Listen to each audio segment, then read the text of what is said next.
Welcome back, everyone. Sometimes it's the shortest messages that really get you thinking. The ones that, well, they really pack a punch. And that's what we're looking at today. Mm-hmm. In this deep dive, we're going into a text that one of you sent us. Okay. It's an excerpt from Psalm 134 from the New Living Translation Bible. Oh, interesting. It's just 3 verses. It's a really short psalm, but you know what? It's subtitled "A Song for Pilgrims Ascending to Jerusalem," which already, I don't know, it sounds kind of epic and evocative to Oh, me. no. But it is really short. So our kind of mission today is to say, okay, what's the core message here? What is this ancient but really, really short song? What does it have to offer us, to resonate with us today? Yeah, I think about it like extracting vitamins, right? Yeah. Like you have a tiny little seed, but it's got all this dense nutrition packed inside. So we're kind of doing that with this psalm. We're looking at this pilgrim song and saying like, all right, what is it about these few lines that just keeps giving? Yeah. So, okay, let's jump into it. It starts off with a very, very direct address. Oh, praise the Lord, all you servants of the Lord, you who serve at night in the house of the Lord. So right away, it's calling for praise. Yeah. But it's not just like, hey, everybody, praise the Lord. Hmm. It's a very, very specific audience, servants, who are serving specifically at night and in the house of the Lord, which Yeah. we understand to be, the temple in Jerusalem. Yeah.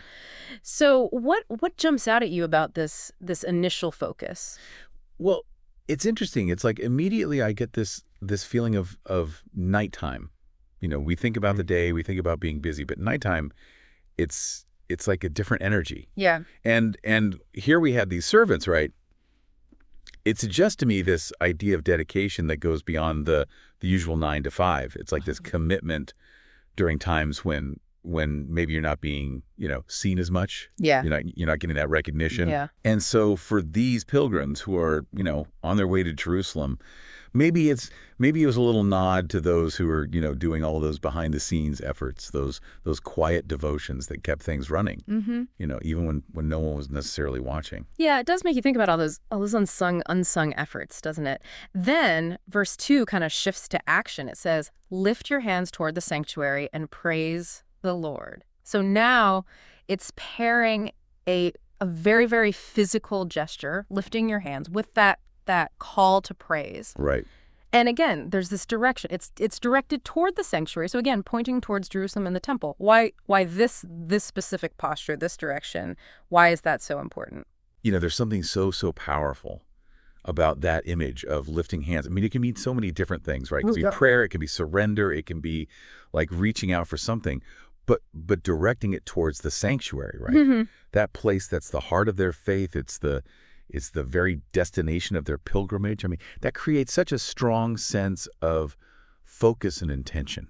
Yeah. It's almost like it's like a physical manifestation of what's happening inside of them.